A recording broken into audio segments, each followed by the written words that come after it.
Welcome to the Cinemagic Preview Show. On this edition, we'll be reviewing Bruno Dumont's new historical drama, JOAN of ARC.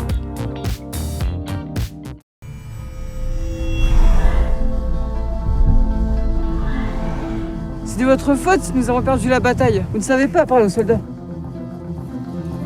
Les soldats, ils veulent se battre. De la guerre, de la victoire, du sang surtout. Celui qui dit ça, c'est le dernier des hommes. Parlez, ma fille. Je voulais vous parler pour vos villes, que les Anglais vont assaillir au-delà. Laissons cela. Il est temps de vous reposer enfin. Je m'en vais commencer la bataille à moi seul. Seigneur, voici l'accusé. Elle ira dans l'enfer Je requiers expressément avec que le juge la déclare hérétique les morts damnés, sans débat, par défaut.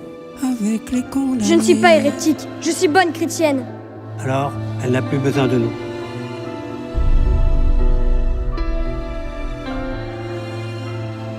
Vous soumettez à l'Église tout ce que vous avez fait? Mais oui, mon maître, je veux bien, moi. Tout, sans exception? Tout sans exception. Sans aucune exception? Sans aucune exception. Jamais on a demandé ça à une hérétique. À condition, bien entendu, qu'on ne parle pas de tout ce que notre sire Dieu m'a dit et commandé pour moi seul. Les hommes sont impies. Les hommes sont cruels. Voleurs. Menteurs. Les hommes sont comme ils sont, mais il faut penser, nous, à ce qu'il faut que nous soyons. Voulez-vous désavouer les réponses que vous nous avez faites? Quand vous me feriez couper la tête et détruire tous les membres de mon corps, je vous assure que je ne renoncerai jamais à un mot de tout ce que j'ai dit.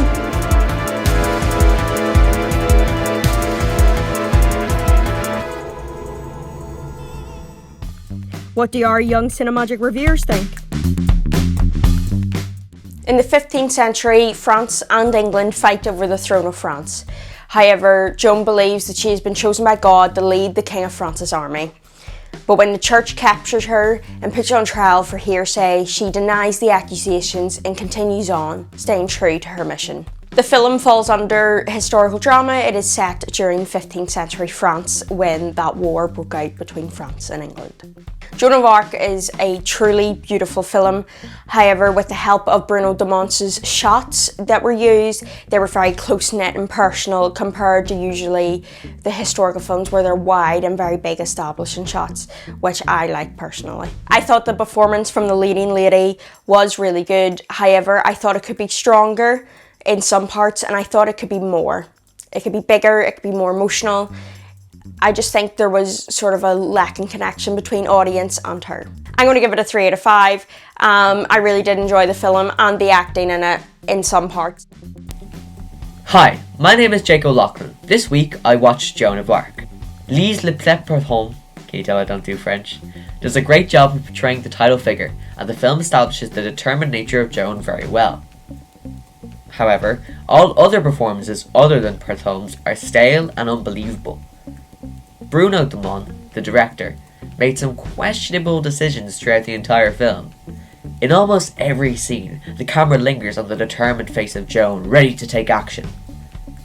Sometimes for 4 minutes. At one point I thought my picture had frozen, but nope, it hadn't. If you're looking forward to some thrilling fight scenes from the famous 100 Years' War, you will be disappointed. Rather than action sequences, fights are more choreographed theatre-like performances, without any actual fighting. For the movie, Dumont collaborated with Christophe, a famous French balladeer. Throughout the movie, Joan's inner feelings are portrayed through songs performed by Christophe, which can last from 3 to 5 minutes. This is an interesting narrative tool, serving as an internal monologue. But the songs do drag on and are overused, ultimately losing power as a narrative device. My main criticism is the pace of the film. It goes at a snail's pace. 20 minutes into the movie, I felt that nothing interesting had happened. Younger viewers will find it difficult to sustain interest in this film due to its heavy historical subject matter. However, older viewers might enjoy this unusual take on the story of Joan of Arc. Personally, I felt I had reasonable expectations for this film. I wanted to learn more about Joan of Arc's life and what happened to her. However, I got a heavily stylized, stilted film, which seemed more concerned with appearing artsy than actually telling the story it was meant to, and so I give this film a 1.5. My name is Rosa Scott and this is the Cinemagic preview show. Today I'll be reviewing the film Joan of Arc, which follows her as she leads the French army before being captured and trialled by the church. Now this film has some absolutely beautiful cinematography and some absolutely gorgeous shots, particularly emphasising how absolutely stunning the French fields and the exterior shots in this film are. The colouring also really adds to this as well.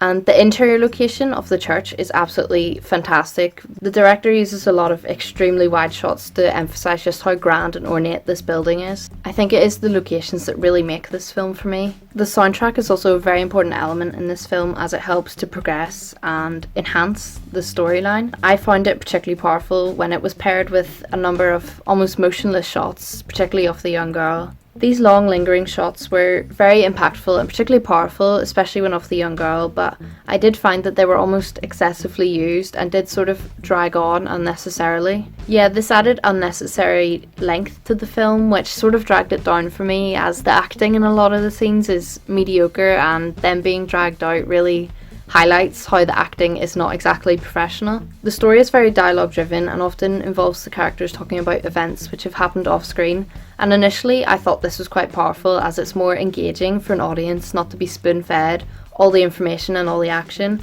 although this did happen in almost every scene, and I found it almost as if we were being excluded from what felt like was most of the story.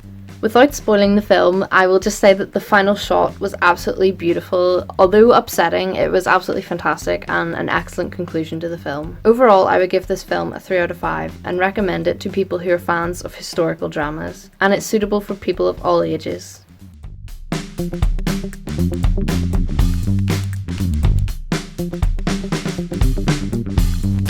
Thanks for watching and don't forget to subscribe.